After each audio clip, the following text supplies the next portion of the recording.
wrap my head around. That's just kind of part of the package if you're an Ed head. But I do think the trade route is probably going to be a better way for the Twins to go. I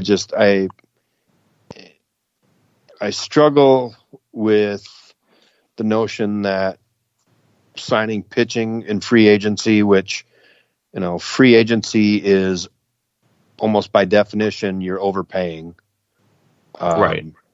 And pitchers, at some point, pitchers' arms fall off. I mean, I don't think there's any debating that.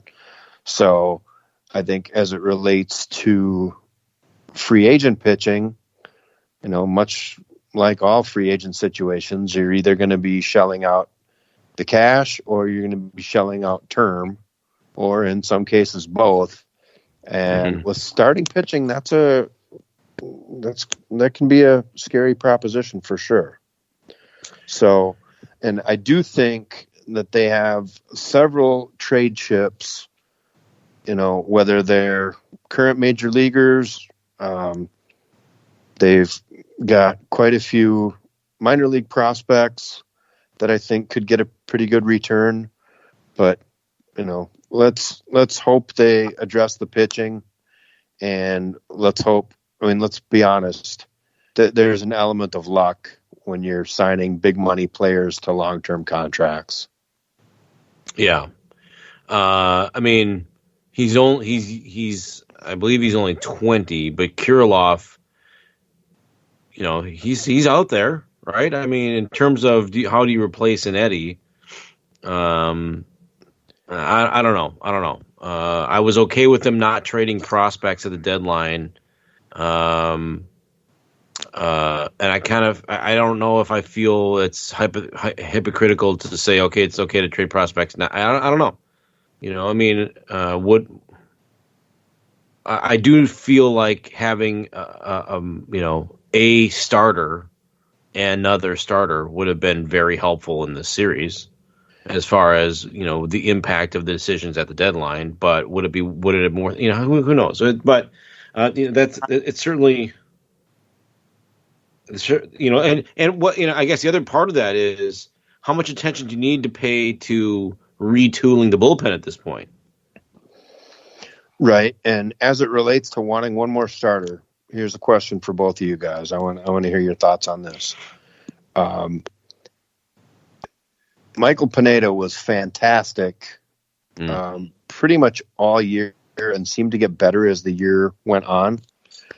So he gets pinched, and I'm not exactly sure when he was notified, either June or July, I think it was, that he was notified.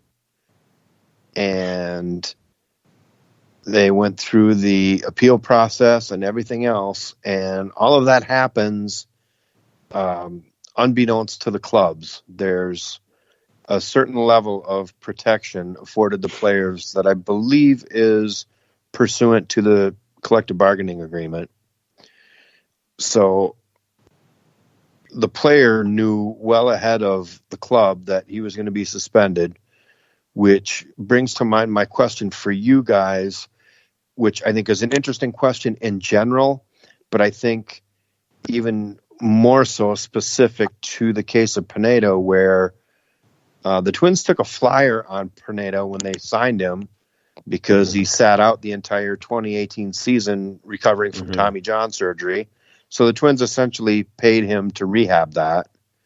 And he kind of rewarded that risk with his really good first half, right?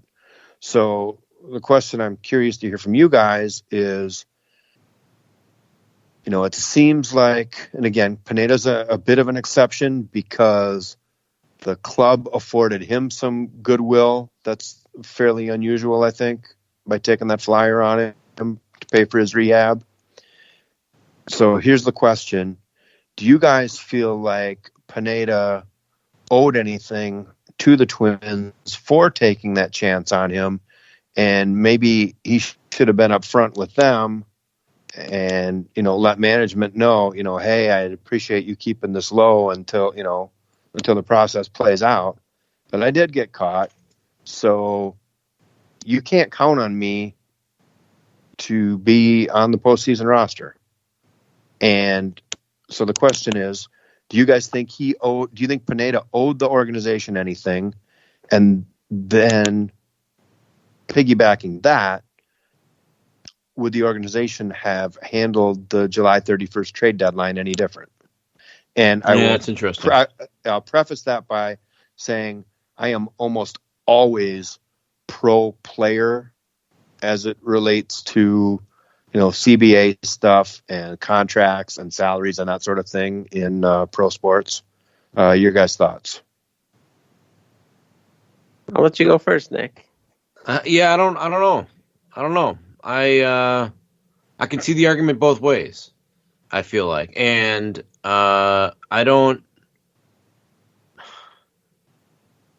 know. That was probably pretty helpful for you, Mike. Yeah, that was great, Nick. Thanks. I could certainly see the argument both ways, but I don't know a lot about the whole story, but to me, it's selfish on Pineda's end. I mean, the team is going to work. If you know that you took something and you're very much likely for that suspension to fully go through, you're going to leave your team hanging probably right at the most important time of the season. And to not let them know and not allow them to plan for that, I mean, if I was a player, I would be upset. Yeah. Do we know he didn't give them any heads up, though? My understanding is that Nelson Cruz was aware of it, but that management was not. Oh, weird. But it's again, that is, that's coverage afforded a player through the CBA, right? Right. Yeah, no, that's interesting. The other thing I want to know is he would have his like pre-pitch thing was it's not really jittery, but sort of getting set in his shoulders and that kind of thing, right? And I assume now that we know that he got busted for his diuretic use, it was just because he had to piss all the time, right? All right. The last question I have on the Twins, unless you guys have anything else, is along the line. I think it was in Dan Hayes' article. I don't think Jim mentioned this in his column today, but in Dan's article, in addition to floating the idea, not that it was reporting, that somebody had said this, but the idea that maybe Eddie is one of the guys you would look to trade. He also brought up the name of Buxton. That Buxton was one of the guys that the Mets had asked for. I think he said in the Syndergaard negotiations, as far as that got, and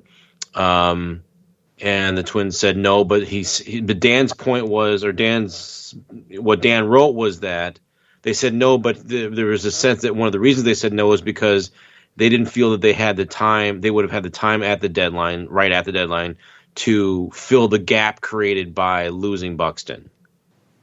Right. So, or maybe he was opining that, but whatever, that's what was written on the page today. And, I don't think either of you would say that, are in the camp that, Buxton needs to change how he plays.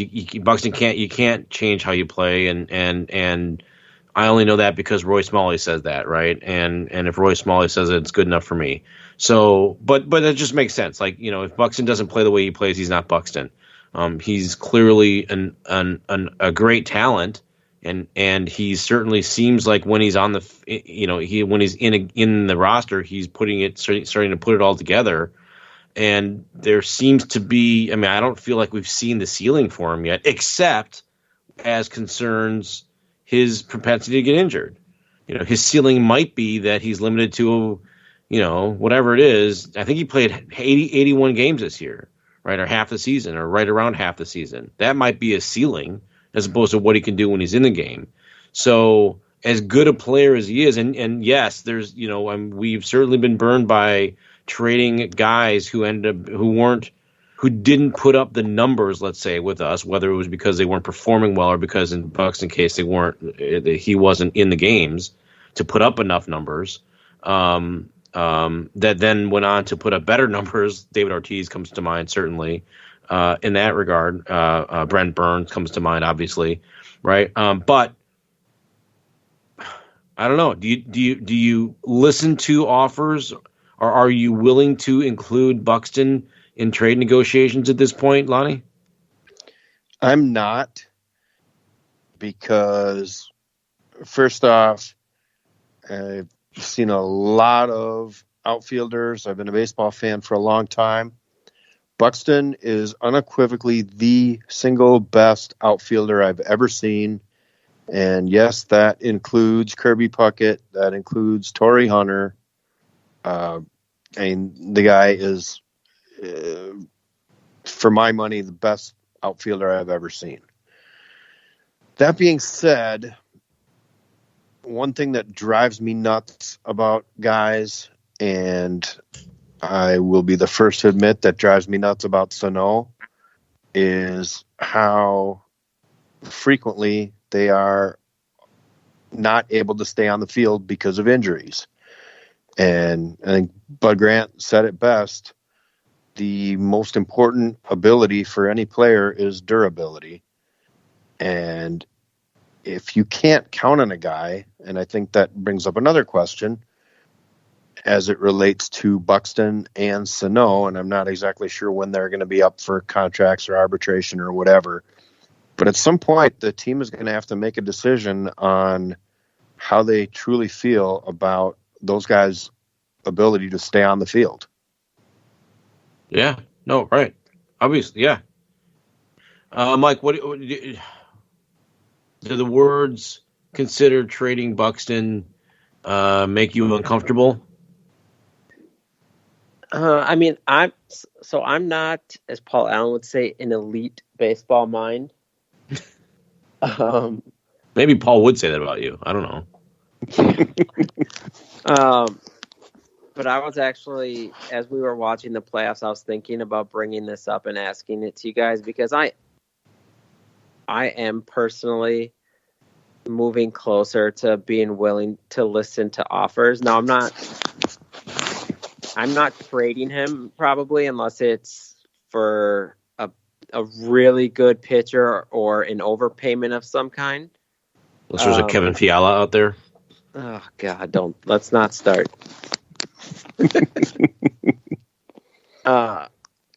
But at the end of the day, I mean, if he's unbelievably amazing, he's, like Lonnie said, just an incredible outfielder. But if he can't stay on the field, what good is he? Right. Like, they need him in the playoffs, and he's always one fly ball away from running into the wall, or, and you absolutely love that about him, that he's so aggressive, because he gets after so many balls that other players can't get to. Right. But assuming he's unable to change the way he is at all to remain himself, it's just hard to count on him. So I'm not saying I would for sure trade him. I do think I'm at the point where I would at least listen to what other teams are offering. I mean, for me, and you don't want to jerk the knee too hard. You don't want to fight the last fight, right? But if he brings back a top of the rotation starter, 20-win guy who wins his start in the playoffs in the divisional round, I think that's arguably more. I think that's more valuable to this team right now than him playing in 81 games a season and not in the playoffs. And I don't disagree with that, but other teams aren't blind to this durability issue either. Right. And if you move him now, aren't you selling low on him? I agree. To me, it's all about the return. Like I would Yeah. at least listen to see what the returns are. If I'm not blown away